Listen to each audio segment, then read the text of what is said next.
ರಾಜ್ಯ ಸರ್ಕಾರಕ್ಕೆ ಸಂಕಷ್ಟ, ಡಿಕೆ ಶಿವಕುಮಾರ್ ಅವರ ಪ್ಲಾನ್ ಏನು, ಹಾಗೆ ಸಿದ್ದರಾಮಯ್ಯನವರ ಸ್ಟ್ರಾಟಜಿ ಏನು, ಸಿದ್ದರಾಮಯ್ಯ ಮತ್ತು ಡಿಕೆ ಶಿವಕುಮಾರ್ ನಡುವಿನ ಗುದ್ದಾಟದಲ್ಲಿ ಕಂಟಕ ಎದುರಾಗಲಿದೆ ಅನ್ನುವಂತ ಸ್ಫೋಟಕ ಮಾಹಿತಿ. ರಾಜ್ಯ ಸರ್ಕಾರಕ್ಕೆ ಸಂಕಷ್ಟ ಕಟ್ಟಿಟ್ಟ ಬುತ್ತಿನ ಹಾಗಾದ್ರೆ ಸಿದ್ದರಾಮಯ್ಯನವರು ತಮಗಾಗುವ ಹಿನ್ನಡೆಯನ್ನ ಬೇರೆ ರೀತಿ ತೋರಿಸ್ಕೊಳ್ತಾರಾ?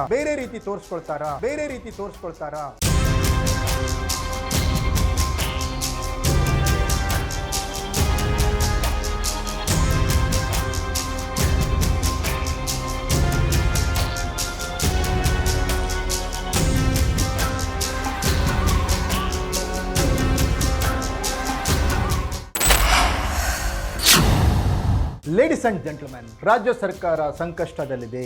ರಾಜ್ಯ ಸರ್ಕಾರ ಧೂಳಿಪಟ ಆಗುತ್ತಾ ಹಾಗಾದ್ರೆ?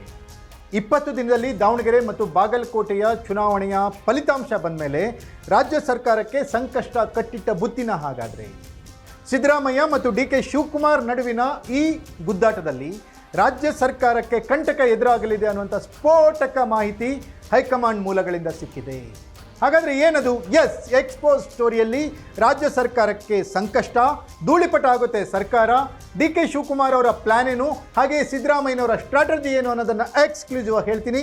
ನೆಲ ಜಲ ಭಾಷೆಗಾಗಿ ಪ್ರಾಮಾಣಿಕ ಪತ್ರಿಕೋದ್ಯಮ, ನಾನು ಹೇಮಂತ್.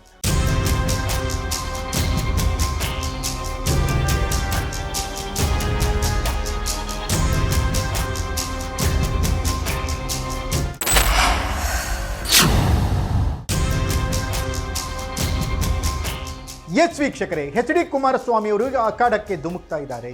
ಎಚ್ ಡಿ ಕುಮಾರಸ್ವಾಮಿ ಅವರ ಎಂಟ್ರಿಯಿಂದ ಸರ್ಕಾರಕ್ಕೆ ಸಂಕಷ್ಟ ಫಿಕ್ಸ್ ಅನ್ನುವ ವಾತಾವರಣ ನಿರ್ಮಾಣವಾಗಿದೆ.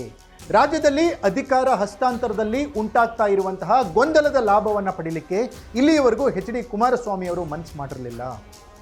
BJP high command H D Kumaraswamy ಅವರಿಗೆ ಸುಪಾರಿ ಕೊಟ್ಟರೂ ಕೂಡ ರಾಜ್ಯದಲ್ಲಿ ಏನಾಗ್ತಿದೆ ಗಮನಿಸಿ, ರಾಜ್ಯ ಸರ್ಕಾರದ ಪತನಕ್ಕೆ ಕಾರಣರಾದವರನ್ನ ಗುರುತಿಸಿ ಅವ್ರನ್ನ ಬಿಜೆಪಿಗೆ ಸೇರಿಸ್ಕೊಳ್ಳೋಣ, ಮುಂದೆ ಆಪರೇಷನ್ ಕಮಲದ ಮುಖಾಂತರ ಬಿಜೆಪಿ ಜೆಡಿಎಸ್ ನೇತೃತ್ವದ ಸರ್ಕಾರವನ್ನು ರಚಿಸೋಣ ಅಂತ ಹೇಳಿ ನರೇಂದ್ರ ಮೋದಿ ಅವರು ಮತ್ತೆ ಅಮಿತ್ ಶಾ ಅವರು ಎಚ್ ಡಿ ಕುಮಾರಸ್ವಾಮಿ ಅವರಿಗೆ ಹೇಳಿದ್ರು ಕೂಡ ಎಚ್ ಡಿ ಕುಮಾರಸ್ವಾಮಿ ಅವರು ಮನಸ್ಸು ಮಾಡಿರಲಿಲ್ಲ. ಆದರೆ ಈಗ ಯಾಕೋ ಎಚ್ ಡಿ ಕುಮಾರಸ್ವಾಮಿ ಅವರ ಭಾವನೆಗಳು ಬದಲಾದಂತೆ ಕಾಣ್ತಾ ಇದೆ. ರಾಜ್ಯ ಸರ್ಕಾರ ತನ್ನಷ್ಟಕ್ಕೆ ತಾನೇ ಪತನವಾಗಲಿ ಅಂತ ಕಾಯ್ತಾ ಇದ್ದಾರೆ. ಹಾಗೇನಾದರೂ ಆದರೆ ರಾಜ್ಯ ಸರ್ಕಾರ ಫಿಕ್ಸ್ ಅನ್ನುವಂತಹ ಸ್ಪಷ್ಟವಾದಂತಹ ಚಿತ್ರಣ ಈಗ ಹೊರಗೆ ಬರ್ತಾ ಇದೆ. ಇದೇ ರೀತಿ ಕಾಂಗ್ರೆಸ್ನಲ್ಲಿ ಗೊಂದಲ ಮುಂದುವರೆದರೆ 2028ರ ಚುನಾವಣೆಯಲ್ಲಿ ಈಗಿರುವ 33 ಸಚಿವರ ಪೈಕಿ ಹೆಚ್ಚು ಕಮ್ಮಿ 30 ಸಚಿವರು ಸೋಲ್ತಾರೆ ಅನ್ನುವಂತಹ ರಿಪೋರ್ಟ್ ಈಗ ಹೈಕಮಾಂಡ್ ಕೈ ಸೇರಿದೆ. ಹಾಗೆಯೇ ಈಗಿರುವ ಶಾಸಕರಲ್ಲಿ 40ರಷ್ಟು ಶಾಸಕರು ಸೋಲ್ತಾರೆ ಅನ್ನುವಂಥ ಮಾಹಿತಿಯು ಕೂಡ ಹೈಕಮಾಂಡ್ಗೆ ಸಿಕ್ಕಿದೆ. ಹಾಗಾದರೆ ಸರಿಸುಮಾರು 70-75ರಷ್ಟು ಜನ ಈಗಿರುವ ಶಾಸಕರಲ್ಲಿ ಸೋಲುಂಟಾದರೆ ಮುಂದೆ ಏನು ಅನ್ನುವ ವಿಚಾರ ಲೆಕ್ಕಾಚಾರ ಹೈಕಮಾಂಡ್ ಮನದಲ್ಲಿದೆ. ಇದೇ ಸಂದರ್ಭವನ್ನು ಬಳಸಿಕೊಳ್ತಾ ಇರುವಂಥ ಎಚ್ ಡಿ ಕುಮಾರಸ್ವಾಮಿ ರಾಜ್ಯ ಸರ್ಕಾರಕ್ಕೆ ಟೈಮ್ ಬಾಂಬ್ ಫಿಕ್ಸ್ ಮಾಡಿದ್ದಾರೆ.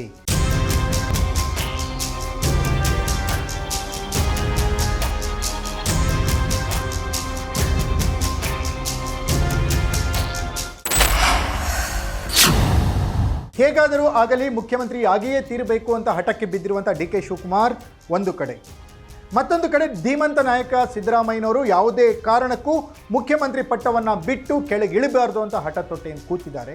ಇವರಿಬ್ಬರ ಮಧ್ಯದಲ್ಲಿ ಮುಖ್ಯಮಂತ್ರಿ ಬದಲಾವಣೆ ಅಂತ ಆದರೆ ಯಾರಾದರೂ ದಲಿತ ಸಮುದಾಯದ ಹಿರಿಯ ನಾಯಕರು ಮುಖ್ಯಮಂತ್ರಿ ಆಗ್ತಾರಾ ಅನ್ನುವಂಥ ಅವಕಾಶಗಳು ಒಂದು ಕಡೆ ಇದ್ದಾಗ ಎಚ್ ಡಿ ಕುಮಾರಸ್ವಾಮಿ ಅವರು ಇದೇ ಸಮಯದಲ್ಲಿ ಅಖಾಡಕ್ಕೆ ಧುಮುಕಿದ್ದಾರೆ. ರಾಜ್ಯ ಸರ್ಕಾರ ಈ ಉಪಚುನಾವಣೆಯ ಫಲಿತಾಂಶದ ನಂತರ ಕೌಂಟ್ ಡೌನ್ ಶುರುವಾಗುತ್ತೆ, ಪತನವಾಗುತ್ತೆ, ಧೂಳಿಪಟ ಆಗುತ್ತೆ ಅನ್ನುವ ವರದಿಗಳ ಬೆನ್ನಲ್ಲೇ ಎಚ್ ಡಿ ಕುಮಾರಸ್ವಾಮಿ ಅವರು ರಾಜ್ಯ ರಾಜಕಾರಣಕ್ಕೆ ಧುಮುಕುವ ಎಲ್ಲ ಸಾಧ್ಯತೆಗಳು ದಟ್ಟವಾಗಿವೆ. 2024ರ ಲೋಕಸಭಾ ಚುನಾವಣೆಯಲ್ಲಿ NDA ಜೊತೆ ಅಂದರೆ ಬಿಜೆಪಿ ಜೊತೆ ಸೇರಿ ಮೈತ್ರಿ ಪಕ್ಷವಾಗಿ ಪಾರ್ಲಿಮೆಂಟ್ ಚುನಾವಣೆಗೆ ಸ್ಪರ್ಧಿಸಿದ್ದ JDS 2 ಸ್ಥಾನಗಳನ್ನು ಗೆದ್ದರೂ ಕೂಡ ಭಾರತದಲ್ಲಿ ಕೇಂದ್ರ ಸಚಿವರಾಗಿ ಎಚ್ ಡಿ ಕುಮಾರಸ್ವಾಮಿ ಅವರು ಆಯ್ಕೆಯಾದರೂ ಕೆಲಸ ಮಾಡ್ತಾ ಇದ್ದಾರೆ. ಈಗ ರಾಜ್ಯ ರಾಜಕಾರಣಕ್ಕೆ ಎಚ್ ಡಿ ಕುಮಾರಸ್ವಾಮಿ ಅವರು ಮರಳಲು ಕಾಲ ಪಕ್ವವಾಗಿದೆ ಅಂತ JDS ನಾಯಕರು ಕೂಡ ಹೇಳ್ತಾ ಇದ್ದಾರೆ. ಜೂನ್ 30ಕ್ಕೆ ಎಚ್ ಡಿ ದೇವೇಗೌಡರ ರಾಜ್ಯಸಭಾ ಸದಸ್ಯತ್ವದ ಅವಧಿಯು ಮುಗಿದರೂ ಕೂಡ ಅವರನ್ನು ಪುನರಾಯ್ಕೆ ಮಾಡುವಲ್ಲಿ ಬಿಜೆಪಿ ಉತ್ಸಾಹ ತೋರ್ತಾ ಇಲ್ಲ ಅನ್ನುವ ಗೊಂದಲದ ಮಧ್ಯೆಯೇ ರಾಜ್ಯ ಸರ್ಕಾರಕ್ಕೆ ಟೈಮ್ ಬಾಂಬ್ ಫಿಕ್ಸ್ ಮಾಡಲಿಕ್ಕೆ ಎಚ್ ಡಿ ಕುಮಾರಸ್ವಾಮಿ ರಾಜ್ಯ ರಾಜಕಾರಣಕ್ಕೆ ಧುಮುಕುವ ಅಖಾಡ ರೆಡಿಯಾಗಿದೆ.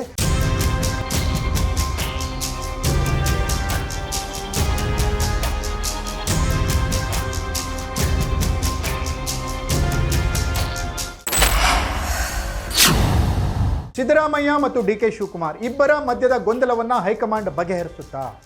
ಡಿ ಕೆ ಶಿವಕುಮಾರ್ 2028ಕ್ಕೆ ಕೆಪಿಸಿಸಿ ಅಧ್ಯಕ್ಷರಾಗಿ ಮುಂದುವರಿತಾರಾ ಅಥವಾ ಸಿದ್ದರಾಮಯ್ಯನವರು ತಮಗಾಗುವ ಹಿನ್ನಡೆಯನ್ನು ಬೇರೆ ರೀತಿ ತೋರಿಸ್ಕೊಳ್ತಾರಾ? ಈ ಎಲ್ಲದಕ್ಕೂ ಕಾಲವೇ ಉತ್ತರ ಹೇಳಬೇಕಿದೆ.